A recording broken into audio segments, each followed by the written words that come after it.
Bismillahirrahmanirrahim. Assalamualaikum warahmatullahi wabarakatuh. Salam sejahtera untuk kita semua. Rekan-rekan wartawan dan insan pers yang saya cintai, saudara-saudaraku masyarakat Jakarta dan rakyat Indonesia yang kebetulan melihat pernyataan saya ini yang saya cintai dan saya banggakan.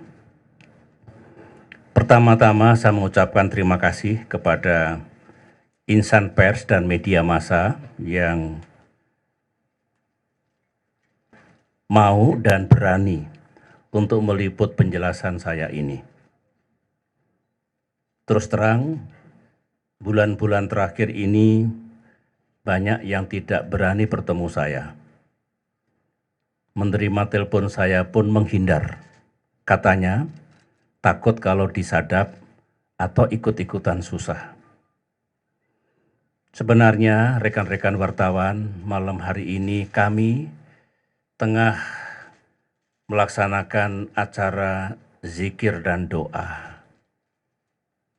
Setelah 4 bulan lebih, kami semua, utamanya tim pemenangan Agus Silvi, berikhtiar dan berupaya sekuat tenaga, maka saatnya tiba untuk berserah diri dan mohon pertolongan Allah. Namun, saya terpaksa harus menyampaikan penjelasan kepada pers untuk diteruskan kepada saudara-saudara saya, masyarakat Jakarta dan rakyat Indonesia, karena tiba-tiba hari ini ada serangan dan sebutlah black campaign yang disampaikan oleh saudara Antasari, mantan narapidana yang baru saja mendapatkan gerasi dari Presiden Jokowi. Sama dengan pemilihan presiden tahun 2004 dulu, di kala minggu tenang, saya juga mendapatkan fitnah dan bahkan sebuah buletin sengaja dibikin, dicetak dan diedarkan. Saya membacanya di Jawa Timur bahkan, yang isinya juga serangan, fitnah, dan pembunuhan karakter. Jadi Tuhan menakdirkan bahwa nasib Agus Harimurti Yudhoyono nampaknya sama dengan nasib saya dulu ketika mengikuti pemilihan presiden pada tahun 2004. Saudara-saudara, hari ini Antasari mengeluarkan statement di Bareskrim Polri yang esensinya menuduh dan menyerang saya, merusak nama saya. Sebenarnya sudah lama saya memperkirakan hal ini akan terjadi. Adalah saudara-saudara dan sahabat-sahabat saya yang juga mengingatkan saya, awas Pak SBY, sepertinya akan ada gerakan politik yang akan menggunakan Antasari untuk menyerang dan mendiskreditkan Pak SBY. Itu saya dengar sudah cukup lama, barangkali sejak 2 bulan yang lalu, dan ternyata hal itu benar terjadi pada hari ini. Saya harus mengatakan bahwa nampaknya gerasi Presiden Jokowi ada muatan politiknya. Sepertinya ada misi untuk menyerang dan merusak nama saya, juga keluarga saya. Serangan ini diluncurkan dan dilancarkan 1 hari sebelum pemungutan suara, sebelum coblosan Pilkada Jakarta. Sulit untuk tidak mengatakan bahwa serangan, fitnah, dan pembunuhan karakter ini terkait langsung dengan Pilkada Jakarta. Saya ulangi lagi, terkait langsung dengan pemungutan suara yang insya Allah akan dilaksanakan esok hari. Saya duga ini juga direncanakan, tidak muncul tiba-tiba oleh Antasari dan aktor-aktor politik yang ada di belakangnya. Tujuan dan sasarannya jelas, saudara-saudara. Siapapun tahu agar nama SBY dan nama Agus Harimurti Yudhoyono rusak, tercoreng. Akhirnya yang diharapkan dalam Pilkada Jakarta yang pemungutan suaranya akan dilaksanakan esok hari, 15 Februari 2017, Agus Silvi kalah. Saya dari hati saya yang paling dalam harus mengatakan luar biasa politik ini. Luar biasa negara kita sekarang ini. Setelah sejak November, saya SBY terus diserang dan dihancurkan nama baik saya. Tujuannya jelas sekali agar elektabilitas Agus Harimurti drop dan menurun dan kemudian kalah dalam pilkada. Tapi nampaknya masih belum puas. Karena hari ini harus menghancurkan nama SBY dan AHY di jam-jam terakhir sebelum pemungutan suara. I have to say, politik ini kasar, kurang berkeadaban. Tak masuk di akal saya, naudzubillah.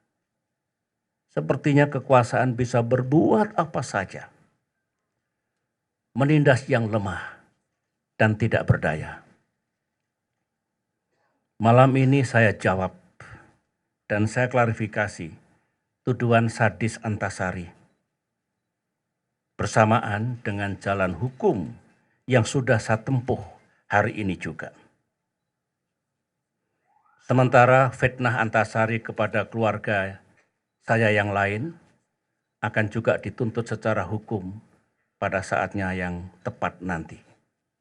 Meskipun saya pesimis dan bisa-bisa keadilan tidak saya dapatkan, tapi saya tetap percaya atas keadilan yang akan diberikan oleh Allah. Saya tidak tahu kapan dan bagaimana cara keadilan Allah, keadilan Tuhan itu datang.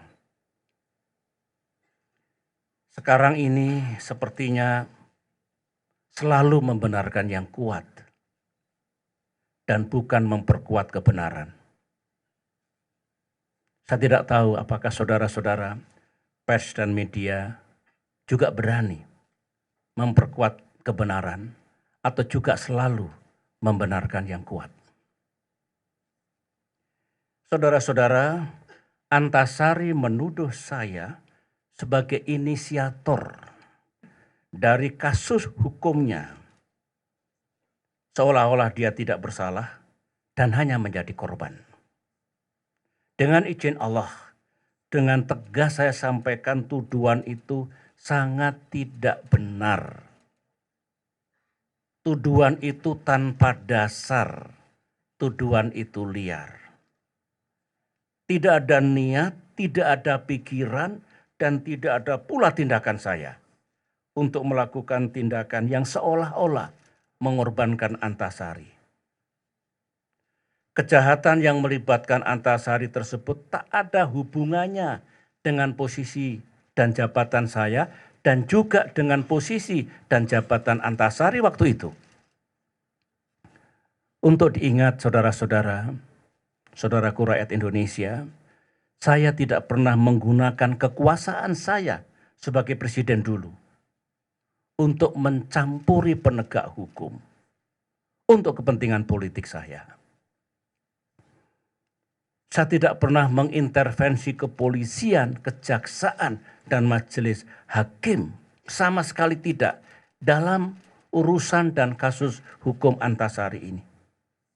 Karenanya, saya berharap para penegak hukum bisa menggelar dan membuka kembali kasus Antasari. Saya tidak tahu bagaimana aturan hukumnya. Saya berharap, bermohonlah, ungkap semua fakta, data, dan kebenaran dengan gamblang, segamblang-gamblangnya. Saya kira para penegak hukum yang memproses kasus Antasari masih ada semua. Penyelidik dan penyidik kepolisian masih ada. Mantan Kapolrinya masih ada.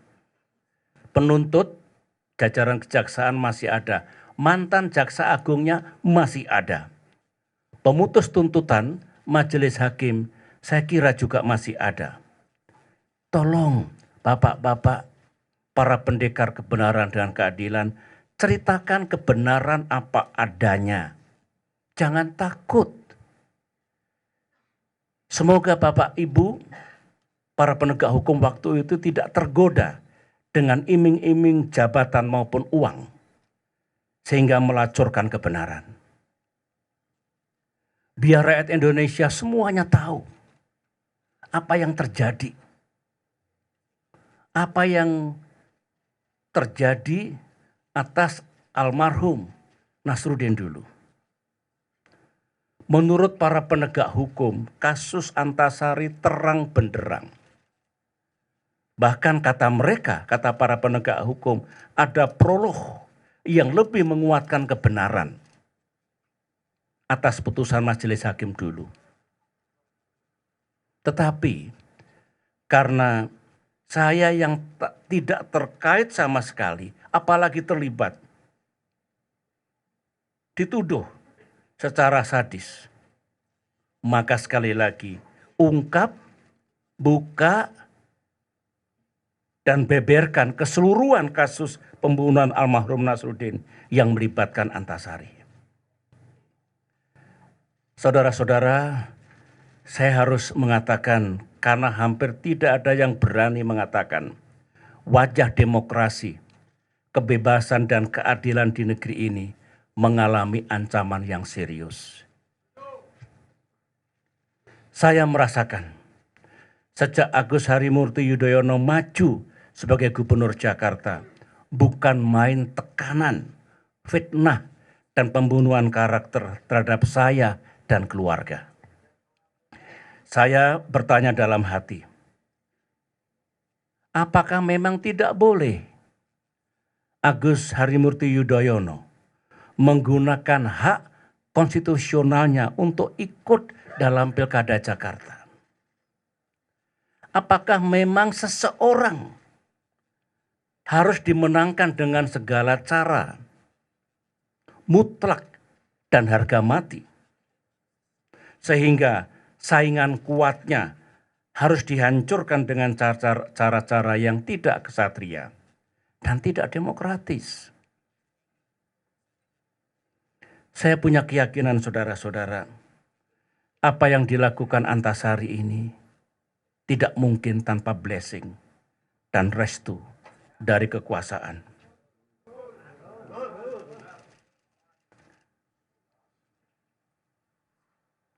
Para penguasa, hati-hatilah dalam menggunakan kekuasaan. Jangan bermain api, terbakar nanti. Ingatlah rakyat, takutlah kepada Allah, kepada Tuhan yang Maha Kuasa. Karena kalau para penguasa sewenang-wenang dalam menggunakan kekuasaan, keadilan Allah, keadilan Tuhan akan datang. Rakyat Indonesia, marilah kita bermohon dan mohon pertolongan Allah Subhanahu wa Ta'ala, Tuhan yang Maha Kuasa, agar negara kita diselamatkan. Kepada teman-teman seperjuangan, jangan menyerah. Saya harus menghadapi ujian dan cobaan baru ini. Jangan terpengaruh dengan saya harus menyelesaikan ini, lanjutkan perjuangan. Kepada Agus Silvi, tetaplah tabah dan teruslah berjuang, sambil juga memohon keadilan dan pertolongan Allah, Tuhan yang Maha Kuasa. Berserah dirilah kepada Ilahi. Besok, serahkan pula kepada saudara-saudara kita rakyat Jakarta, siapa yang diharapkan memimpin Jakarta 5 tahun mendatang. Semoga rakyat kita juga mendapatkan tuntunan Allah untuk memilih dengan benar. Demikianlah rekan-rekan wartawan yang saya cintai, jawaban dan klarifikasi saya. Saya pertanggungjawabkan penjelasan saya ini lahir dan batin, dunia dan akhirat. Terima kasih atas perhatiannya. Wassalamualaikum warahmatullahi wabarakatuh.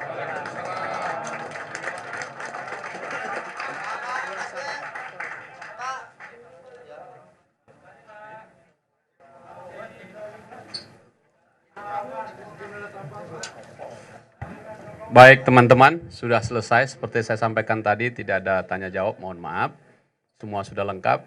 Terima kasih atas kesabarannya menunggu, terima kasih atas kehadirannya meliput siaran pers ini dari Pak SB. Terima kasih, sampai jumpa di lain kesempatan, selamat malam.